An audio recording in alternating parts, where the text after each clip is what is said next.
Hello everyone, this is part 40 of What If Naruto Got Lost During His Training TS, and I hope you guys enjoy this video and to like, to subscribe, to share, and check out the playlist, to see more comment down below. Now let's start the intro. They call me a god. They call me a god. They call me a god. Join my membership, the perks are great. It's in the description. Be sure to like and subscribe, it gives me more motivation. Enjoy. But they did not count on the Oto Nins to remember their training, and employ it in repelling the attackers. The Rosuto forces appeared to be losing, their chancre of winning steadily going down with each mage killed, and each platoon of troops taken out of commission. But the biggest blow was dealt when someone was finally able to L the F of both the female commanders. When each woman was struck, it seemed like friend and foe alike knew that the blow had been dealt. As each woman fell to the ground, their strength finally leaving them, everyone felt it. The feeling coursing through them lasted for but a moment, but to the Rosuto forces, it seemed to last for nearly an eternity. All of the Rosuto forces visible turned to the direction where the two strongest fighters amongst them fell to the ground, for all intent and purposes as to the world. They did not know what to do, their apparent distraction and loss of will to fight, encouraged the defenders to attack, gathering strength from the apparent weakness and unwillingness to fight of the invaders. The mages started to power down, and all the invaders seemed to lose the will to go on. They had failed the commanders, they had failed their country, they had failed themselves. The defenders that had converged around the two women had spread out to take out the rest of the invading force, believing that the two women were down for the count, that they were no longer a threat, that they were no longer alive, and if they were, the attacks on their persons, as well as the stress and the fatigue of the battle, were far too much of a strain for them to handle, and that if the blow hadn't already killed them, they would due to everything else instead. The storm above the battlefield grew more intense after blows that downed the two women were dealt. None of the two forces noticed it. The defenders were too empowered by such an actions that they were too busy butchering defenseless Rosuto troops to notice the anger that emanated from the storm that presided overhead. The Rosuto forces were in turn too busy in their lack of life, in their loss of the will to fight, to notice the monster that was looming overhead. They were also too busy to notice anything else, but the feeling of the blows that their side had received. No one of the battlefield noticed the intensification of the storm overhead. Lightning and thunder clashed against one another. The lightning gaining a seemingly life of their own, visibly doing battle with the thunder that also seemed to have gained a life of their own. The storm clouds grew ever darker, the rain growing more and more by each passing moment. It was as if the oceans of the world were pouring down on the battlefield. The winds, from simply being strong, were gaining power and intensity. In some part around the battlefield, tornadoes began to form and touch down on the ground. Following the intensification of the storm, the earth beneath the feet of the two opposing forces began to tremble, at first weak, but as each moment passed, grew in intensity. In some places, under the wall even, some cracks began to form. The earth began to split beneath everyone's feet. Something was splitting the earth apart. From the cracks in the earth, putrid gas began to seep out. This was the only time that both sides noticed that something was indeed wrong. Some of the defenders that were able to breathe in the gas immediately succumbed to their effects, which was instant death. Their lives instantly drained from them, their essences flowing out of their boss to join the countless others that had SD in the months that had passed since the declaration of war. But when any of the Rosuto troops inhaled the gas, none of them succumbed to the same fate as the defending forces. Instead, they were revitalized somewhat, which allowed some of them to make their way towards the downed forms of their commanders. Those that were able to make their way close enough to check for a pulse, were able to find one, a pulse that is. Their leaders were alive, information which they announced to their comrades, which made morale rise. But the battle did not commence anew. The Rosuto forces knew that they had won, they also knew that the defenders were as good as S. For even though they were unable to defend their commanders, someone else had arrived just in time to do such protecting. After the gas had taken more than 3/4 of the lives of the rice field defenders, molten rock started to seep out of the cracks, boiling, burning, and consuming all in its path, taking boss of the fallen into its embrace, forever to be consumed, and made to fuel the fires of the world. The remaining forces of Ricefield were gathered up by the Rosuto troops, as if compelled by some otherworldly force to do so, which in a way it was. The elements that had gone crazy and chaotic over and under the battlefield converged on one spot, they coalesced and began to take shape, to form something that looked human.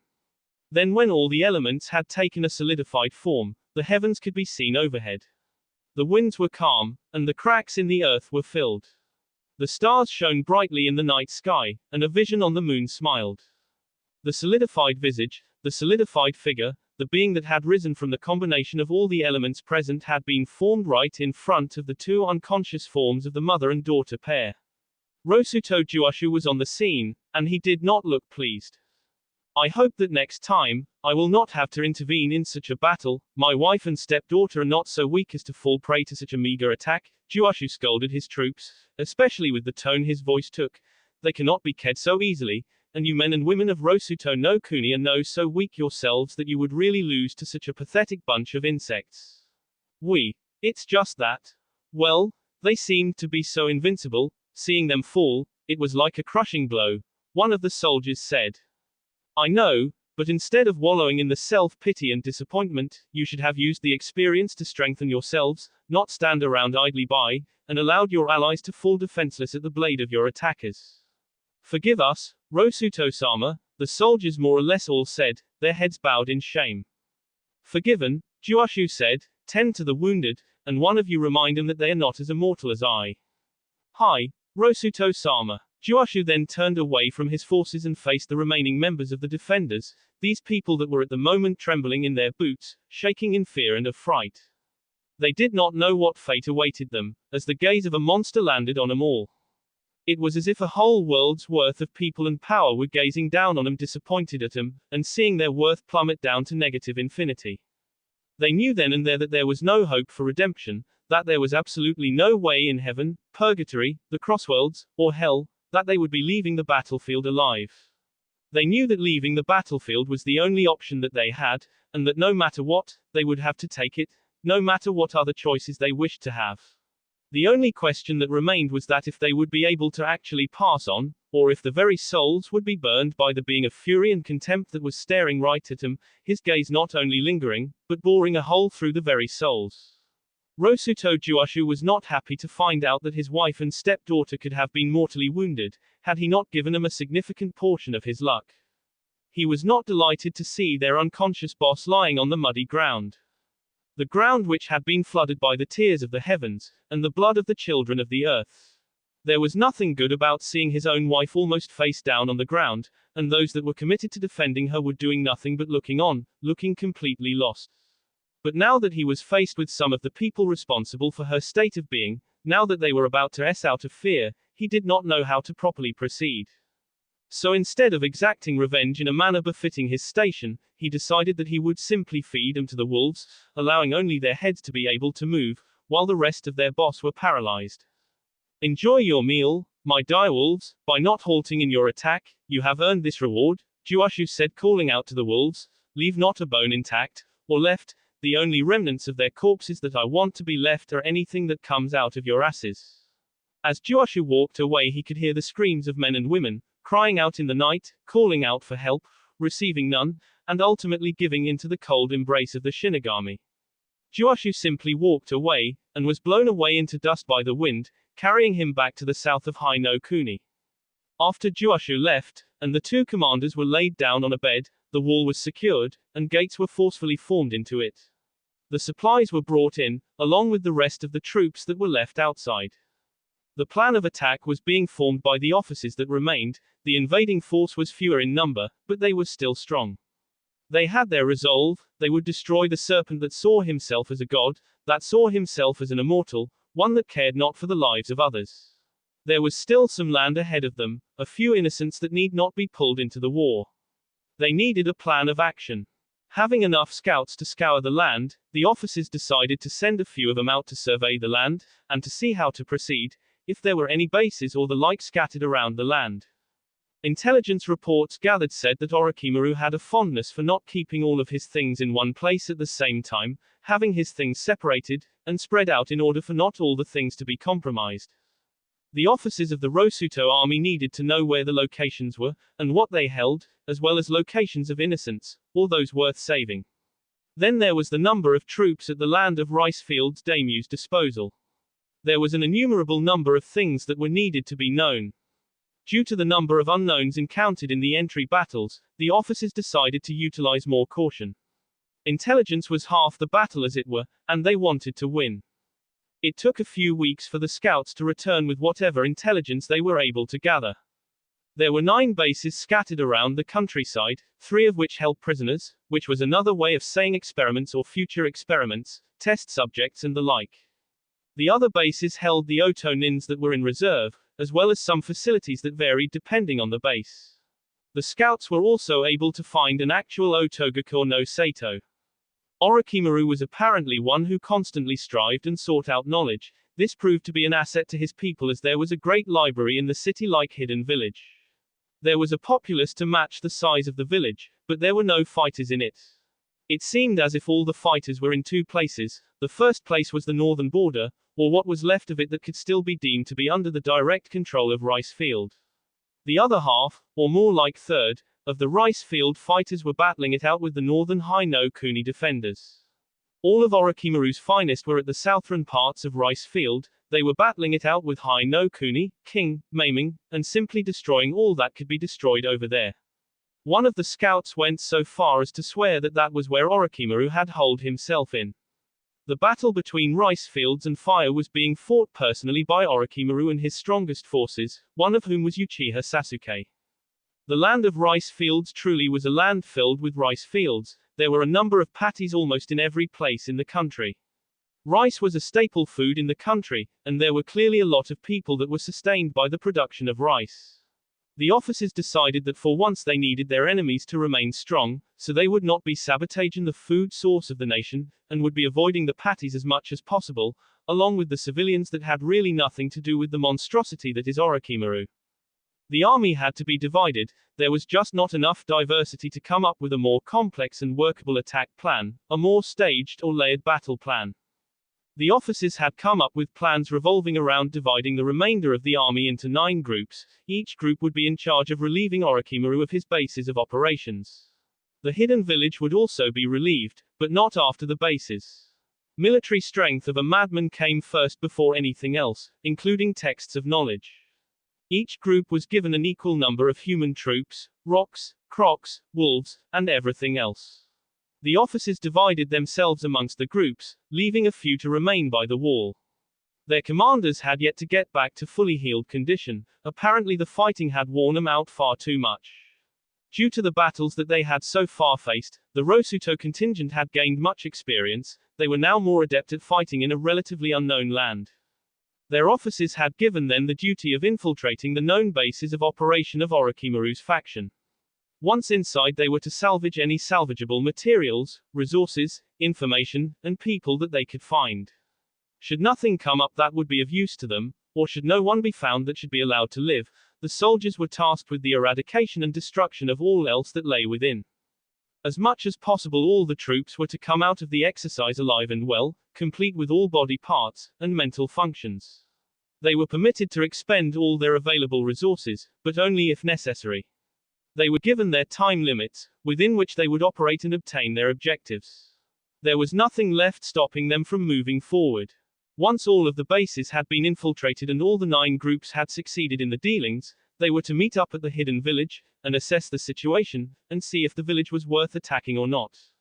For all intents and purposes, that village could be a home of neutrals. Such a site, while not needed in a war, did not need to be attacked, but rather needed to be watched. Should there be any that did not wish to join the fighting whatsoever, or those that did not deserve to be caught in the fray, they were going to be extracted, similar in fashion to what had occurred in Konoha. The first group made it safely to the first base that was assigned. It was hidden underground, which, unlike the country's hidden village, really was hidden. Infiltration was easy as anything easy. There were no defenses, there were no traps, there was nothing special about the base at all. When the rest of the troops made their way into it, they noticed something strange. For a base of operations, it was rather empty. Even the majors thought that it was barren, and they scanned the place for anything hidden or not, and yet nothing was found. But there were some signs of equipment and the like having previously been housed in the base, but there was also evidence that it had recently been moved out. The initial reports about each base was that they had something of value to the highest higher up in the land, as there were some people seen moving around, and going in and out of the facility. But by the looks of things they were moving things out, one ceiling scroll at a time. Due to the emptiness of the base, they decided to simply blow it up, its value skyrocketing downward at every turn. They found absolutely nothing inside of the hidden facility that was of use to them. So the mages and some soldiers set up their explosives in places that would bring the house down more efficiently than simply dropping them all in one place. When all preparations were complete, they left the base and moved a few meters away from the mouth. If there was one thing these soldiers was, it was mortal, being such they were relatively imperfect as opposed to those that had gained some form of enlightenment. Due to their previous battles, one would think that they would have exercised more caution, and made sure to always be on high alert in enemy territory. But like many mortals, their faults had a tendency to bite them in their rears when they least expected it. They may have checked for traps within the hidden facility, but they had failed to check for traps in the surrounding area. Traps that would detonate or activate once the facility had been breached by unauthorized persons. The soldiers didn't know what hit them. As they watched the underground base get blown sky high, they too experienced a similar event. They were ambushed as they were celebrating their victory, small as it were. They were swiftly assaulted by creatures that they did not expect to have the ability to move at the speeds that they were moving. Sure, the land of rice fields was one of the nations that held within its borders an abundant diversity of shinobi, chakra users, and the like, for even her samurai had the ability to manipulate this latent energy to a degree. The monsters that sprung out of the ground were made entirely of stone, powered by crystallized chakra placed deep within their chests. They were human in appearance, or they would have looked the part had they not been made entirely of what they were made of. Where eyes should have been there was nothing, simply blackness, but the Rosuto forces knew one thing, then and there, it was time to fight for their lives.